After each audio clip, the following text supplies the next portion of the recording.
Syrian crisis, we all understand there are so many layers. First of all, internal politics inside Syria, and then international geopolitics complicates it.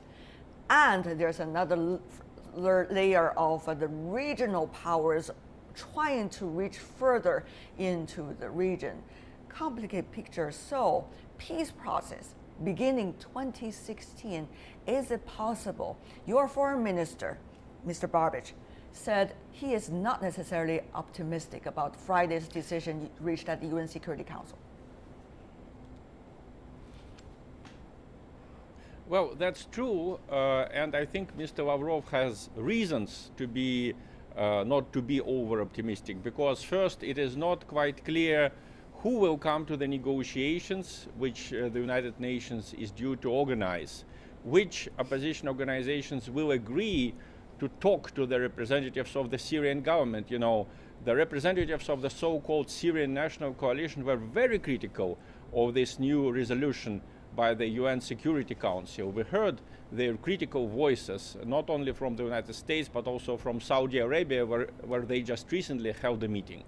Then it's also not clear who will fight the so-called Islamic State on the ground. There are no foreign powers volunteering to send their ground forces to fight the so-called Islamic State. So Mr. Lavrov has many reasons to be pessimistic, but at the same time, even the state media here in Russia commends the administration of Mr. Obama for indeed making a concession. Let me remind you that for 4 years, the US administration insisted that President Assad should leave before anything else happens. I see. And also for 4 years, the United States denied Iran the right to take part in the peace conference. So the United States made concessions on these 2 points.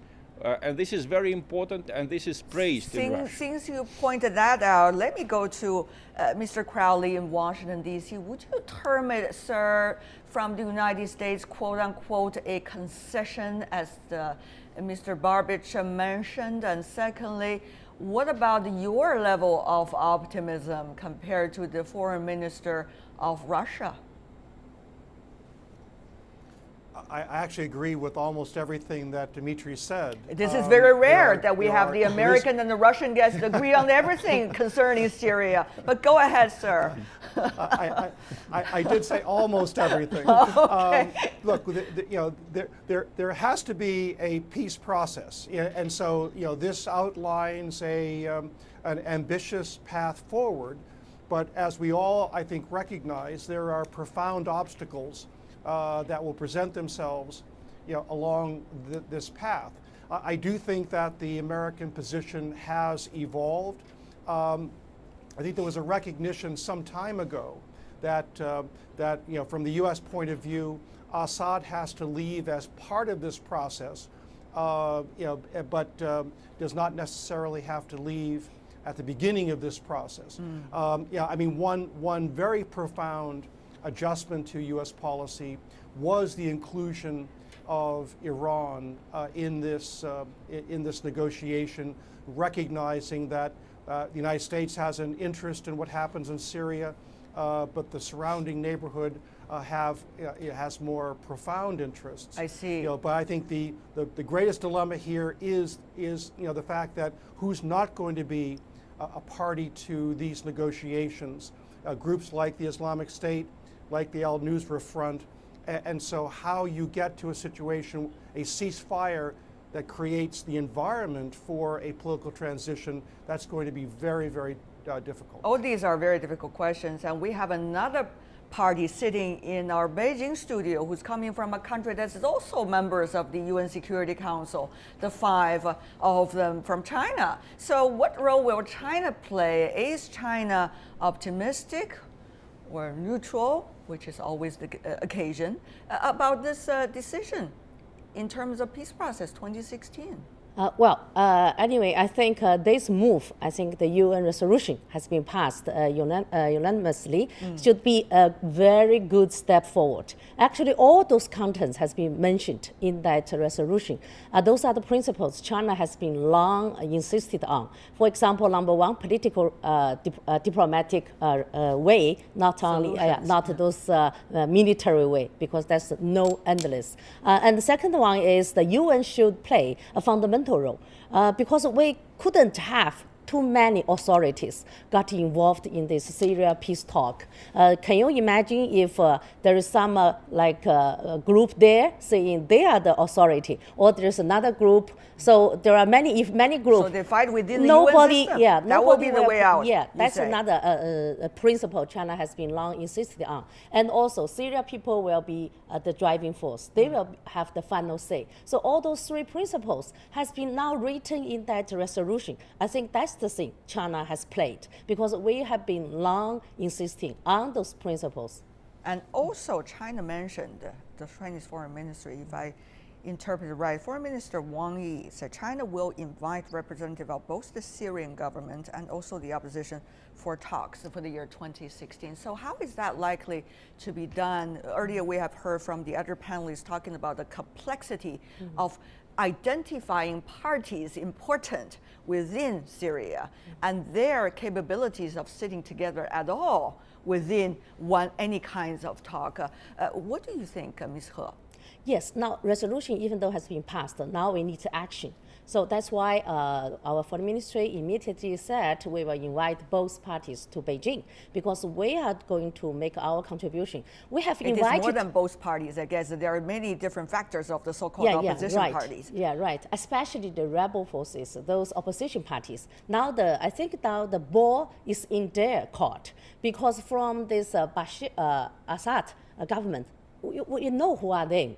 Now, even though there's no consensus on whether the Assad himself will remain there or out of the picture at the very beginning, but at least the more difficult, I think, job is for the opposition party, because there are too many, as you mentioned, very fragmented. So who will be on the table, negotiation table, for forming this transition government? Who is going to be out? So there's no consensus about that. So we want to make some negotiation work with them. And also, like this stance they have insisted on now is not so, I think, welcome or constructive for the peace negotiation process. For example, they are saying they will not give up those weapons. They are continue to fight even during that talking period. And second, they are saying if the President Bashar Assad not agree to leave that government, transitional government, they are not going to talk in a very serious way. One interesting point that you have mentioned, Mr. Babich from the Chinese side, guessed it seems to be the ball has been kicked back to Syria, to let the parties fight out about how their representation should be. But what kind of process will that be? Are we going back once again to 0-1, or in terms of ground zero, in terms of what is going on inside the country, Mr. Babich?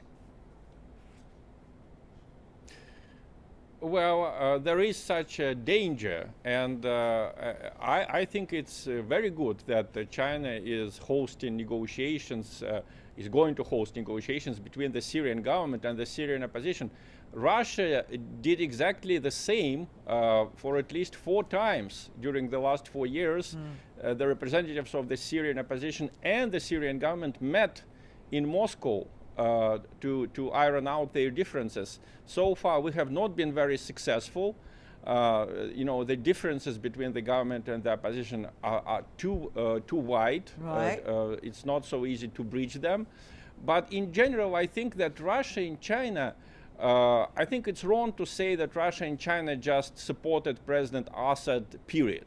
Russia and China are not interested in the creation on the territory of Syria of a radical Sunni state, because such a radical Sunni state, if it emerges, may finance terrorist activities on the territories of both Russia and China.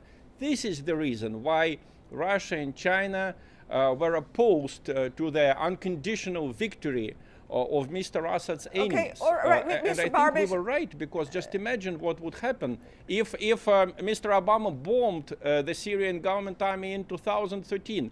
The Islamic State was just forming itself at that moment. So we would have the Islamic State now in Damascus with the chemical weapons and everything else. We were not going to discuss those, but how to proceed with the process.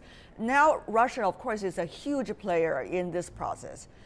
What Russia has done in Syria and what Russia has done with some of the recent development there, even in working out a relationship with the United States, has certainly put Russia back onto the most important roadmap. But on the other hand, it seems that Russia has a quote-unquote credibility problem, at least among so-called Western countries. So how is Russia going to find its right balance in doing this? Very briefly from you, Mr. Babich. Well, I think that not only we had problems with credibility. Let me remind you that in the beginning of the Syrian civil war, the United States and its Secretary of State, Mrs. Clinton, didn't want to hear anything about negotiations with Mr. Assad. There was the group of so-called Friends of Syria, which in fact supported the toppling of the government there. And the United States obviously miscalculated. So how are you going to deal with your own credibility problems if others accuse you of lack of credibility? My question is more about the Russia side. So how are you going to deal with that, with others' accusation of so-called lack of credibility? Well, it's very easy. You know, we have now visitors from Qatar. You know, the Qatari foreign minister is coming to Moscow. The Saudi foreign minister visited us this year. So even the resolute opponents of the Syrian government understand that they need to deal with Russia and that Russia was consequential. Unlike the United States, let me remind you that first the United States supported the so-called Syrian National Council as the only legitimate representative of the Syrian people. Then Mrs. Clinton suddenly said, forget about the Syrian National Council, only the Syrian National Coalition. So I think the United States has a credibility problem here, much bigger than Russia's. We got already words from Mr. Babich. We have to let Mr. Crowley from the United States respond to that, only to be fair. And if I could add to your response as well, another question, loaded question, which is presidential election 2016. Your country is going to be preoccupied by that. Everything is going to be shaped by that, including most important international policies, such as what to do with Syria. Sir, is the United States' lack of credibility, or even more lack of credibility in the year 2016 dealing with Syria? Well, quite candidly, the United States has struggled with its policy with regard to Syria. The president did say in 2011 that Bashar al-Assad, has to go, and the White House has maintained that position, but there's not necessarily a clear policy that gets you, where you want to go. Yes, there'll be a great deal of rhetoric coming from the United States in 2016, but underneath that rhetoric, there really is not necessarily going to be a fundamental policy change. The United States politically wants to see a resolution in Syria. The United States will continue, along with a 65-member coalition, to fight the Islamic State, but the United States is not going to send 100,000 forces into Syria to resolve this conflict. And that's the practical dilemma on the ground. To get to a political transition, how do you create conditions on the ground? And no one has a solution, to that at this point. A presidential election, influencing it, 10 seconds to respond. No, I don't think the presidential election is, I think you're going to see a limited American policy, a great deal of attention on the political aspect, but the United States is not going to resolve the Syrian civil war by inserting itself into the middle. Final words from you, one sentence or two, Ms. He. Yeah, well, I think only the UN has the most credibility. And also the election won't be coming as easy as people just imagined. In Syria. Yes.